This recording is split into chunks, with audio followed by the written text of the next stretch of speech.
حضرت یعلا بن مرہ کی ایک کہانی سنیے. فرماتے غزوے سے ہم واپس آ رہے تھے، راستے میں پڑاؤ ہوا تو حضور ایک درخت کے نیچے استراحت فرمانے کے لیے لیٹ گئے، اور میری ڈیوٹی یہ تھی کہ میں تلوار لے کے حضور کا پہرا دوں. میں کھڑا ہو گیا، باقی لوگ بھی سو گئے، تو میں نے ایک منظر دیکھا کہ دور صحرا میں ایک درخت تھا جو ہلنے لگا. تھوڑی دیر کے بعد وہ اپنی جڑوں سمیت باہر آیا اور اپنے آپ کو گھسیٹتا ہوا میرے برابر آ کے کھڑا نہیں ہو جاتا. تھوڑی دیر کے بعد وہ واپس وہاں جاتا ہے اور جہاں سے اکھڑا تھا وہاں جا کے دوبارہ نصب ہو جاتا ہے. میرے لیے بڑے اچنبھے کی بات تھی، لیکن میرے پاس کوئی تھا ہی نہیں کہ جس سے میں بات کر سکوں. حضور تھے تو استراحت فرما رہے تھے اور میں حضور کے آرام میں خلل نہیں ڈالنا چاہتا تھا. خیر حضور بیدار ہوئے تو میں نے سلام عرض کرنے کے بعد جو پہلی بات کہی وہ یہی تھی. میں نے کہا حضور وہ جو سامنے درخت ہے تھوڑی دیر پہلے وہ اپنی جگہ سے اکھڑا تھا، شاخوں کے بل اپنے آپ کو گھسیٹتا ہوا یہاں پہنچا، پھر میرے برابر آ کے کھڑا ہو گیا، پھر تھوڑی دیر کے بعد واپس وہاں جا کے نصب ہو گیا. یہ جب کہانی سنائی تو میرے حضور نے تعجب نہیں کیا. اچھا کیسے ہوا، کیسے آیا، کتنا وقت لگا، کتنی دیر ہوئی، کوئی سوال نہیں کیا، بلکہ فرمایا ہاذہ شجرۃ استاذنت ربھا. فرمایا یعلا بن مرہ یہ درخت ہے، اس نے رب سے اجازت چاہی تھی کہ مالک تیرا محبوب نیڑے آیا ہے، سلام نہ کر رہا ہوں. فآذن لہا، اللہ نے اس کو اذن دے دیا تھا، یہ مجھے سلام کرنے کے لیے آیا تھا.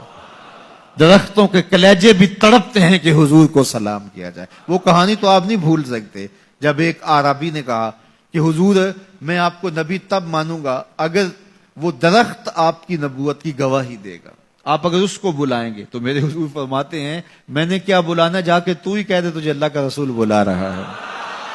درخت اپنے آپ کو گھسیٹتا ہوا حضور علیہ السلام کی خدمت میں حاضر ہو جاتا ہے. درخت مان رہے ہیں، چاند کا کلیجہ شک ہو رہا ہے، پتھر کلمے بول رہے ہیں. حضور کے عشق میں کائنات کے ایک ایک ذرے کا دل دھڑک رہا ہے. وہ کیا کسی نے کہا تھا زمین جل رہی ہے، آسمان جل رہا ہے، محبت میں سارا جہاں جل رہا ہے. پوری کائنات حضور کی آتش محبت میں جل رہی ہے اور حضور کے وصل کے لیے تڑپ رہی ہے. درخت ہوں، پتھر ہوں، اشجار ہوں، وہ اونٹنی جس پہ حضور سوار ہوتے تھے، غدبہ نامی اونٹنی، آپ تاریخ پڑھیں حضور کے وصال کے بعد وہ چارہ نہیں کھاتی تھی، چارہ چھوڑ دیا تھا، رو رو کے نابینا ہو گئی وہ اونٹنی، اور صحابہ نے اس کی آنکھوں پہ پٹی باندھ دی تھی، اس نے رو رو کے جان دے دی. جب حضور چلے گئے ہیں تو ہم نے جی کے کیا لینا ہے.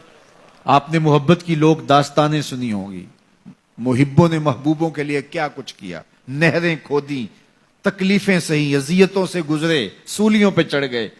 لیکن آپ نے آج تک ایسا منظر نہیں دیکھا ہوگا کہ محبوب نے لب پھینکا ہو اور محب نے اپنے ہاتھوں پہ لے کے چہرے پہ مل لیا ہو. محبوب کے وضو کے پانی کو زمین پہ نہیں گرنے دیتے.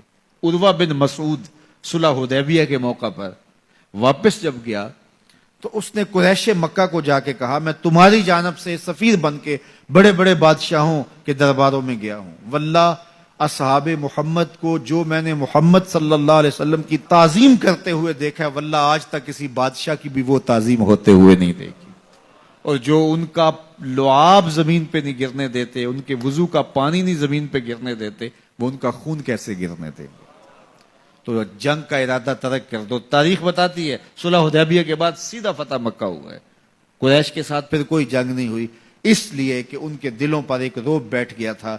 جب امت نبی کی تعظیم اور تکریم بجا لاتی ہے تو بتائیے کہ پھر اس امت کو تسخیر کیا جا سکتا ہے؟ وہ ناقابل تسخیر ہو.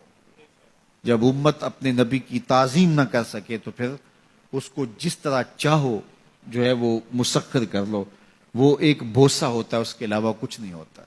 اس لیے اگر آپ مجھے پوچھیں کہ دین ہے کیا، تو ایک تو ہے کہ اس عنوان سے ایک الگ گفتگو کی جائے کہ دین کیا ہے. لیکن دو لفظوں میں اگر آپ مجھ سے پوچھنا چاہیں اور میں آپ کو بتانا چاہوں تو مجھے اقبال علیہ رحمہ کا لہجہ ادھار لینا پڑے گا. انہوں نے کہا دین سراپا سوختن اندر طلب، انتہائش عشق آغازش ادب. طلب محبوب میں تڑپنے کا نام دین ہے، جو ادب سے شروع ہوتا ہے عشق پہ ختم ہو جاتا ہے.